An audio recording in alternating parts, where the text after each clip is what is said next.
En este video vamos a analizar la siguiente función, la vamos a llamar f, la vamos a definir con dominio en los enteros y codominio en los enteros cruz con los enteros o z2 simplemente, y la regla de correspondencia va a ser que f de k, donde k pues k es un entero, va a ser la parejita menos el valor absoluto de k, k. Que pues por supuesto como menos el valor absoluto de k y k son enteros, pues evidentemente, entonces sí va a ser un elemento de este conjunto, por lo tanto la función sí está bien definida. Ahora vamos a probar en este video que esta función definida de esta manera sí es inyectiva pero no es sobreyectiva. Y también pues vamos a probar que si definimos otra función g, que ahorita no voy a dar detalles, pero pues como está aquí escrita, se puede probar que g compuesta con f es igual a la identidad en los enteros. Esto último, pues, para ejemplificar cómo se da tratamiento cuando se quiere probar una igualdad que esté relacionada con pues una composición de funciones. Entonces, pues procediendo, simplemente reescribo lo más importante de la función. Está definida de z a z2 y esta es la regla de correspondencia. Ahora, primero vamos a probar que esta función en efecto sí es inyectiva. Hay que demostrar eso, ¿no? Para esto, pues vamos a tomar la definición directamente de lo que es la inyectividad. Para probar la inyectividad tenemos que suponer que hay dos elementos del dominio, en este caso dos enteros, digamos x y y, tales que pues la función evaluada en x es igual a la función evaluada en y. Y lo que hay que concluir es que entonces este x y este y tienen que ser iguales.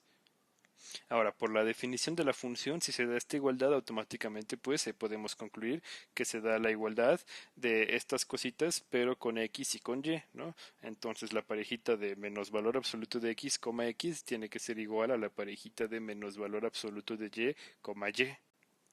Y pues por la definición de parejas ordenadas, automáticamente podemos concluir que si esta pareja es igual con esta, pues sus primeras entradas van a ser iguales y sus segundas entradas también van a ser iguales, que nos quedaría estas dos igualdades. Entonces, tanto los valores absolutos bueno, con el signo negativo de x y y van a ser el mismo, y pues aquí ya dice que directamente x y y pues, son el mismo, porque son las segundas entradas de estas parejas. Y pues esta proposición lógica con este y, pues automáticamente implica en particular que x es igual a y. No nos interesaba mucho que fueran iguales estos valores absolutos, lo que nos interesaba era que se diera esta igualdad. Así que pues iniciamos con que la función era igual, evaluada en ambos puntos y terminamos concluyendo que los dos puntos son el mismo, pues entonces f es inyectiva, f es 1 a 1. Ahora, pues para probar que la función no es sobreyectiva, pues vamos a notar que el valor absoluto de z, pues siempre es en general mayor o igual que cero, no puede ser negativo. Lo que pues si multiplicamos por un menos aquí o si nos fijamos en los inversos aditivos, como prefieran verlo, nos va a permitir concluir automáticamente que menos el valor absoluto de z, pues en general siempre va a ser menor o igual que cero. Y esto pues para cualquier entero en particular que agarremos en el conjunto de los números enteros.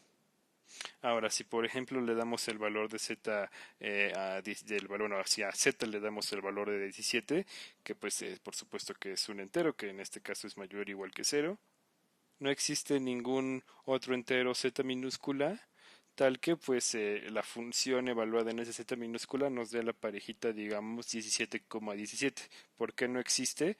Porque pues la función tiene esta forma. La primera entrada es un número que aquí vimos que es menor o igual que cero y la segunda entrada pues puede ser cualquier valor entero. Y pues aquí estamos eligiendo una parejita cuya primera entrada pues, sea un número estrictamente positivo, por lo tanto pues no lo podemos ver de esta forma, evidentemente. Porque pues 17 no es cero, ¿no? Que pues sería como el caso más extremo, pero pues como este ya es positivo, simplemente no se puede que ningún entero evaluado en la función nos dé una parejita que sus dos entradas sean positivas. En particular, pues podemos exhibir que no hay ningún entero que evaluado en la función nos lleve a esta parejita, el 17,17, que pues por supuesto es un elemento del codominio, un elemento de Z2, lo que pues automáticamente implica que la función no es sobreyectiva porque no se satisface la definición. Aquí ya encontramos un elemento del codominio al que no se le puede encontrar ningún elemento del dominio que evaluado en la función nos lleve al elemento del codominio con el que empezamos. Ahora, para el inciso B, pues ya vamos ahora sí a repasar cómo se definían esas funciones. Bueno, esa función g.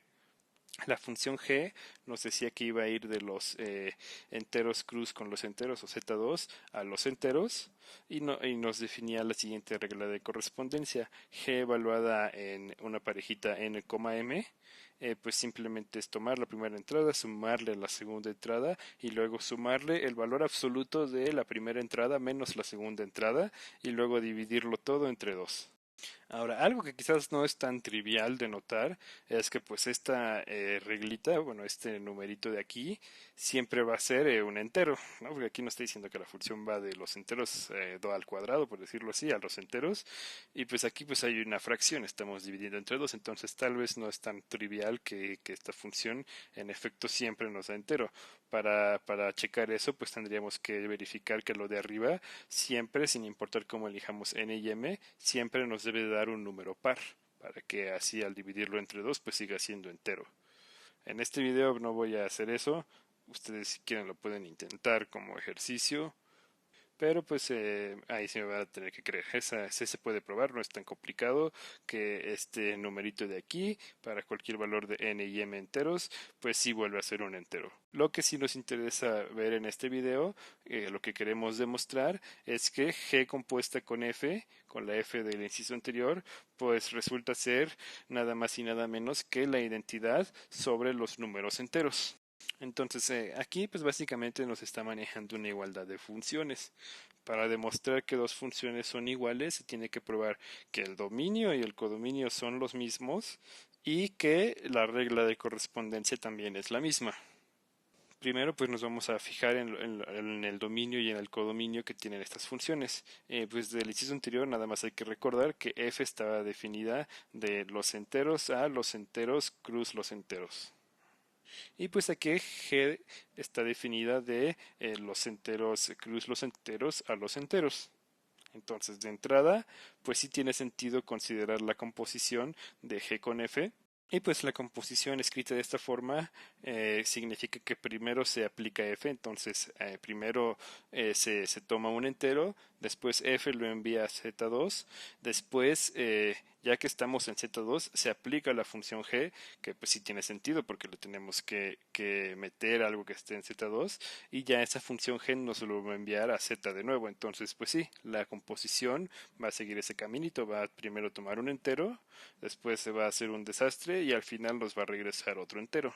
Por lo tanto, pues sí concordaría con el dominio y el codominio que tiene la imagen en Z. La imagen, pues en un conjunto, pues tiene tanto el dominio como el codominio igual a ese conjunto. En particular para Z, pues la imagen va a ir de Z a Z. Perdón, la identidad va a ir de Z a Z. Creo que dije imagen. Era identidad.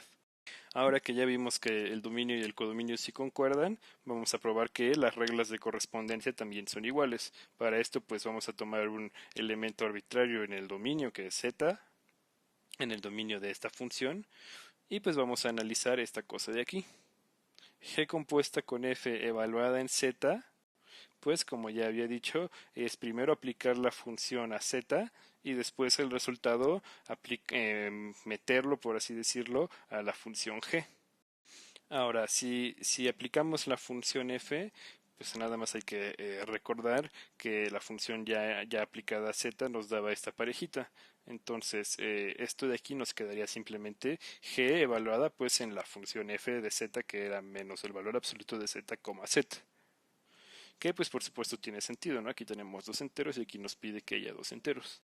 Entonces, aplicando ahora la regla de correspondencia de g, pues teníamos que era la primera entrada de la parejita, que en este caso es menos el valor absoluto de z, más la segunda entrada, más el valor absoluto de la primera entrada, menos la segunda entrada, que nos quedaría de esta forma, y todo entre 2. La cosa es que este valor absoluto de aquí y este valor absoluto de aquí nos estorban mucho porque pues no sabemos en concreto siempre qué resultado da, pues por ejemplo esta suma de aquí o esta suma, bueno, esta resta de aquí adentro. No podemos decirlo en general para cualquier z. lo tenemos que partir por casos para poder quitar este valor absoluto. El caso 1, siempre que se trabaja con valor absoluto solamente hay que analizar dos casos, cuando lo de adentro es positivo o cero y cuando lo de adentro es negativo. Entonces vamos a suponer que z, que en este caso es lo que tenemos dentro de estos valores absolutos, es mayor o igual que cero.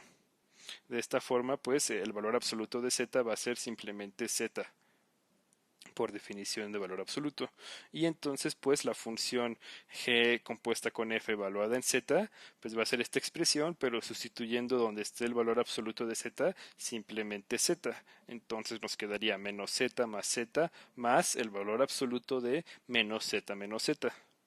Ahora, esos zetas se mueren y entonces simplemente nos queda esto de aquí, que lo podemos escribir como el valor absoluto de menos 2 por z y todo entre 2. Ahora, por propiedades de valor absoluto lo podemos partir como el valor absoluto de menos 2 por el valor absoluto de z, pero como estamos suponiendo que z es mayor o igual que 0, el valor absoluto de z vuelve a ser simplemente z. De esta forma nos queda que esta cosa es igual al valor absoluto de menos 2 entre 2 por z, y pues el valor absoluto de menos 2 es 2, por lo tanto simplemente nos quedaría que la función g compuesta con f evaluada en z es simplemente z. Ahora, para el otro caso, pues vamos a suponer lo contrario al primer caso, que ahora va a ser que z sea un número estrictamente menor que cero. Y pues va a ser algo similar, solo que en lugar de que el valor absoluto de z se convierta en z, el valor absoluto de z se va a convertir en menos z. De esta forma, pues la función g compuesta con f evaluada en z va a ser pues el menos el valor absoluto de z, que es menos z, más el valor absoluto de menos el valor absoluto de z, que es menos z y todo entre 2.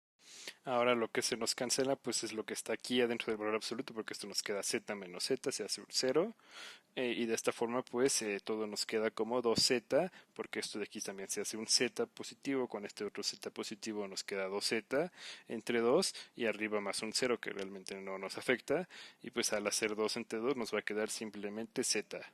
Por lo tanto, en general, para cualquier entero z, porque pues hicimos dos casos que abarcan todos los enteros, mayor o igual que cero y menor estricto que cero, se tiene que la función g compuesta con cf evaluada en z, pues va a ser igual a z, porque en los dos casos nos dio que era igual a z, que pues por supuesto es la identidad evaluada en z. Lo que pues implica que en general podemos afirmar que la función g compuesta con f, ya sin la evaluación, pues es igual a la identidad en z, probando así lo que se quería demostrar en este video. Entonces, ya habiéndolo hecho, no me queda más que pues darles muchísimas gracias por haber visto este video.